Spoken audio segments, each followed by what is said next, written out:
Bakit ang mga nakaraan ba na Pangulo, may nakita ba kayong ginawang ganon? Meron ba silang kinulong? Meron ba silang freeze na account? Meron ba silang mga investigation na ginawa? Wala. Sa akin lang. Tapos sasabihin, ako daw ang may kagagawan. Eh kung talagang racket ko yun, ba't ko sisirain yung racket ko? At bakit tumakas at nagtago si Zaldico matapos mabulgar ang mga issue sa mga infrastructure projects? And most importantly, bakit hindi mo paimbestigahan ang sarili mong pinsan na si Martin Romualdez kung talagang seryoso ka sa paglilinis ng flood control anomaly? The math is not mathing, Mr. President. Huling-huli na ang BBM tactics mo. You are not the savior here. You are the shield. Kasi ang realidad na nakikita ng buong sambayan ng Pilipino, ikaw, BBM, ang mismong protektor ng korupsyon sa bansang ito. Yeah.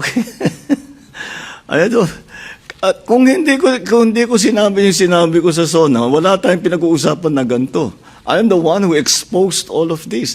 And I'm the only one that has started to do anything about this. Diba? That makes absolutely no sense. So, Mr. President, selective justice. I'm sorry? Selective justice. What about selective justice? Pinipili lang daw yung mga kinakasuhan, yung mga iniimbestigahan. No, from the time that we formed the independent commission, sinabi ko, we'll just follow the evidence. And we'll continue to do that. Let's be entirely clear here, okay, Mr. President? Hindi mo naman talaga siniraan ang racket mo, to be honest. Dahil ang totoo, ikaw ang protector. Hindi mo na kasi mapigilan ang pag-alingasaw ng baho ng administrasyon mo. Para ka lang taong hindi na mapigilan ang utot. Kaya nang lumabas at nasinghot ng lahat, bigla kang nag-expose kuno at nagturo ng iba para palabasin na sila ang umutot. You get the analogy? Out of desperation, you had to act like you're the whistleblower of your own government's failure. And frankly, this is not something to laugh about. Oh. Ano? Nakakainit ng ulo ang ganitong klaseng kaplastikan. Habang mahimbing kayong natutulog sa loob ng inyong mga luxury, private, gated properties, alam niyo ba kung ilang Pilipino ang namamatay at nawawalan ng kabuhayan tuwing may malakas na bagyo o kahit anong kalamidad?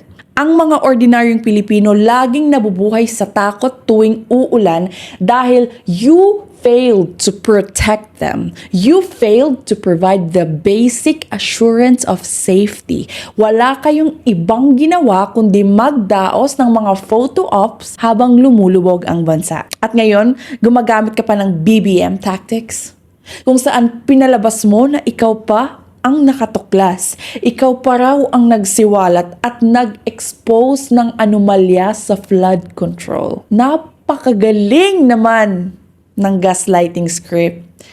Kala mo naman may isahan mo ang taong bayan sa ganyang reverse psychology. Kung talagang ikaw ang nag-expose ng anomalya sa flood control, let me ask you a few direct questions. Why are you stopping the investigation? Bakit pilit nililihis ng mga tuta mo sa Kongreso at Senado ang usapan? Bakit kailangan takutin ng mga mambabatas na gustong magsalita? Explain to the public kung bakit pilit niyong pinapatalsik si Cayetano mula sa kaniyang mga committee designations. 'Di ba?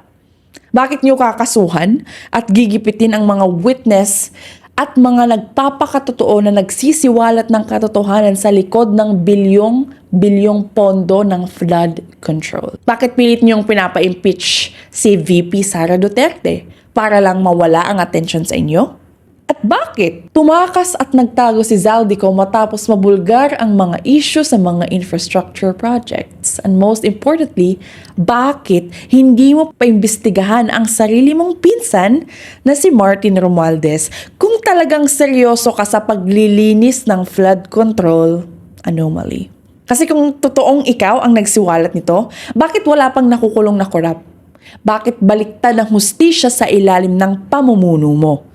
Isipin nyo inulan niya pang ipakulong si Marcoleta kaysa sa mga proven na magnanakaw na may kumpletong resibo. Mas inuna niya pang patahimikin yung mga taong willing at matapang na nag-iimbestiga sa ninakaw na pondo para sa flood control, habang yung mga totoong mandarambog malayang nagpapakasasa sa pera natin.